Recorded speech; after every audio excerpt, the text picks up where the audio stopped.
अस्सलाम वालेकुम दोस्तों, उम्मीद है कि आप खैरियत से होंगे। मेरा नाम है मोहम्मद जफर और आप देख रहे हैं मुस्तकबिल का फाते। दोस्तों, मैंने एक सिलसिला शुरू किया है जिसमें सुल्तान सलाहुद्दीन अय्यूबी की ऐसी कई बातें आपको बताई जाएंगी जिनकी तारीख की बड़ी बड़ी किताबों में जिक्र नहीं मिलता। जैसा कि आप दास्तान ईमान फरोशों की किताब आपने पढ़ी, उसकी 3 जिल्दें भी आईं, लेकिन उसमें फतह बैतुल मुक़द्दस के बाद सुल्तान अय्यूबी की डायरेक्ट वफात का जिक्र कर दिया गया। हालांकि सुल्तान बैतुल मुक़द्दस की फतह के बाद ऐसे कई मोरके सुल्तान अय्यूबी ने लड़े, उसके साथ कई मुसीबतें पेश आईं जिन पे अगर लिखा जाए तो कई किताबें लिखी जा सकती हैं और अगर उन पे वीडियो बनाई जाए तो कई 100 वीडियो बन सकती हैं। तो आज की वीडियो भी एक ऐसी मुहिम के बारे में है जिसका तारीख की बहुत ही कम किताबों में जिक्र मिलता है। तो चलिए वीडियो को शुरू करते हैं। दोस्तों, आज की वीडियो में मैं आपको जो सुल्तान सलाहुद्दीन अय्यूबी की जिस मुहिम के बारे में बताने जा रहा हूँ वो फतह बैतुल मुक़द्दस के बाद पहली मुहिम है। और आपको पहले ही बता देता हूँ कि ये मुहिम नाकाम रही थी। क्यों नाकाम रही थी, क्या वजूहात थी इसके पीछे, वो वीडियो के आखिर में आपको बताया जाएगा। तो सबसे पहले बता देता हूँ आपको कि उस मुहिम को क्या कहकर पुकारा जाता है। तो दोस्तों, उस मुहिम को कहा जाता है सूअर की जान गुसल मुहिम। जान गुसल से आप समझ गए होंगे कि काफी मुश्किल मुहिम होगी। तो चलें वीडियो को शुरू करते हैं। आपने हमारे साथ जुड़े रहना है, एक एक चीज आपको बिल्कुल दुरुस्त बताई जाएगी। फतह अल कुद्स के बाद सुल्तान का लश्कर मजीद एक माह तक शहर के सामने पड़ाव डाले रहा। इस दौरान सुल्तान को सूअर की जानिब से तशवीशनाक खबरें मिलने लगी।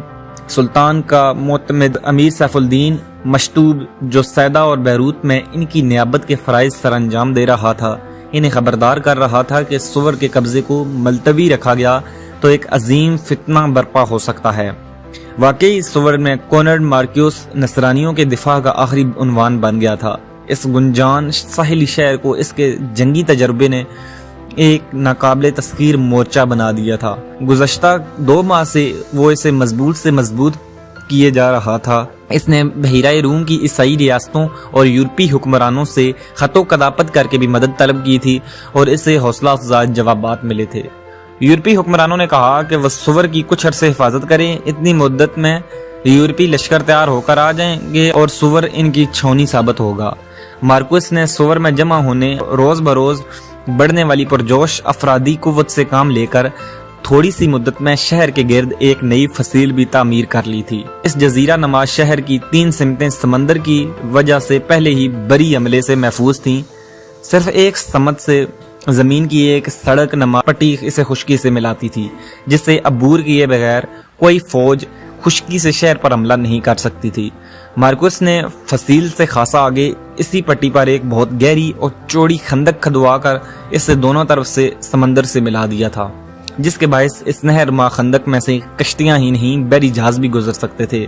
चनाचे सूअर अब एक ऐसा जजीरा बन गया था जिसके हर तरफ जंगी जहाज पहरा दे रहे थे। इन खबरों के पेश नज़र आखिरकार सुल्तान सलाहुद्दीन अय्यूबी ने जुम्मा 25 शअबान 583 हिजरी बेमुताबिक 29 अक्टूबर 1127 ईस्वी को अल कुद्स से साहिल की तरफ कूच किया। साथ ही उन्होंने अपने मंजले लड़के अल मुल्कल अजीज उस्मान को मिस्र वापस भेज दिया, जबकि अल मुल्कल फजल और तकी अल दीन उमर सूअर की मुहिम में शिरकत के लिए तेज रफ्तार दस्तों के साथ पहले ही अक्का की तरफ जा चुके थे, जिसे सूअर पर हमले के लिए छौनी के तौर पर इस्तेमाल करना तय हुआ था। सुल्तान बकिया फौज और अपने भाई अल मुल्कल आदल के साथ जब अक्का पहुंचे तो रमजान अल मुबारक का चांद तुलू हो चुका था।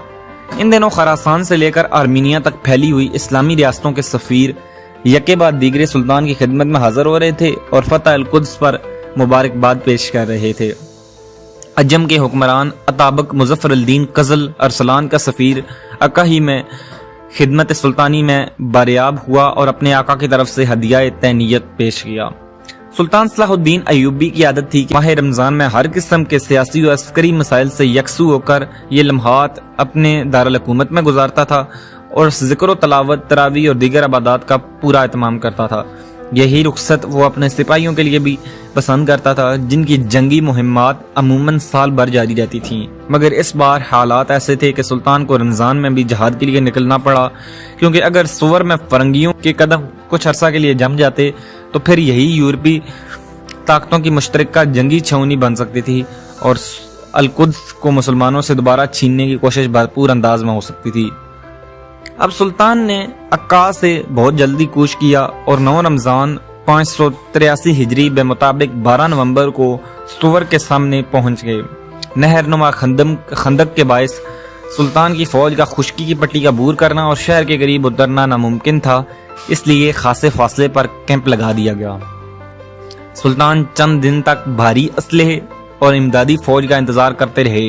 इससे कबल सुल्तान ने मिस्री बहरिया के 10 बहरी जहाजों को भी सूरत हाल सुवर तलब कर लिया था, क्योंकि सुवर में फैसला कुन जंग बहरी फौज के जरिए ही हो सकती थी।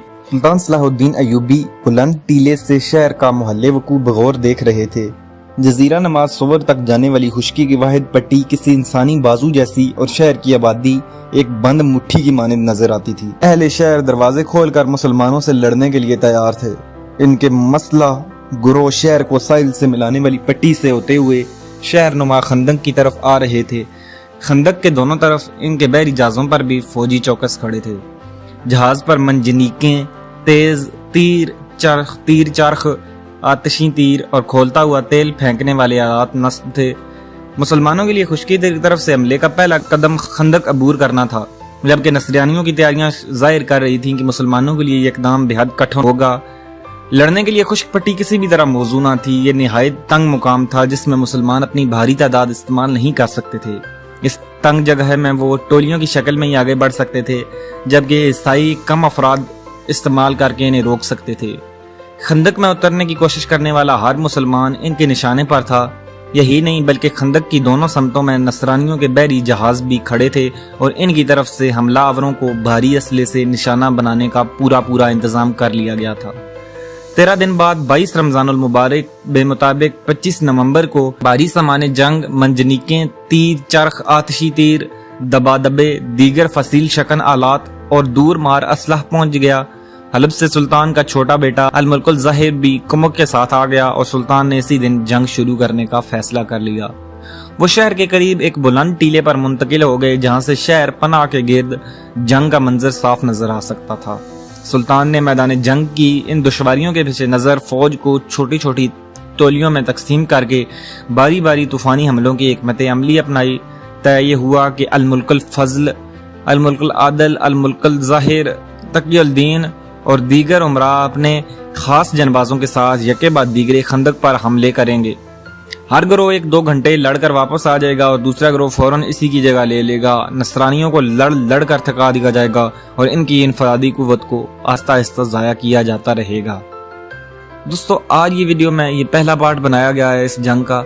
अगली वीडियो में इंशाल्लाह आपको इसकी तफसील बता दी जाएगी। दोस्तों, मैं असल में चाहता हूँ कि मेरी वीडियो को ज़्यादा से ज़्यादा लोग देखें और ज़्यादा से ज़्यादा लोग इन हक़ाइक़ से आगाह हों जो आपको बहुत ही कम किताबों में मिलते हैं। इसलिए वीडियो की लेंथ काफ़ी छोटी रखी गई है, क्योंकि ज़्यादा वीडियो की जो लेंथ होती है उस पर जो टाइम रेट होता है वीडियो को वॉच करने का वो काफ़ी कम होता है। इस वजह से वीडियो काफ़ी जो है वो मतलब ट्रेंडिंग में नहीं जा सकती। तो इस वजह से वीडियो की लेंथ छोटी रख के इसका पार्ट 1 बना दिया गया है। अगली वीडियो में आपको इसकी तफसील बता दी जाएगी। इसके पीछे वाहिद मकसद ज़्यादा से ज़्यादा लोगों के दिखाना है और ज़्यादा से ज़्यादा लोगों को सुल्तान सलाहुद्दीन अयूबी के बारे में बताना है, वो बातें जो कि आप कई किताबों में नहीं पढ़ सकते। तो आज की वीडियो इतनी थी, मिलते हैं कल फिर इसके दूसरे पार्ट में। तब तक के लिए अल्लाह हाफिज़।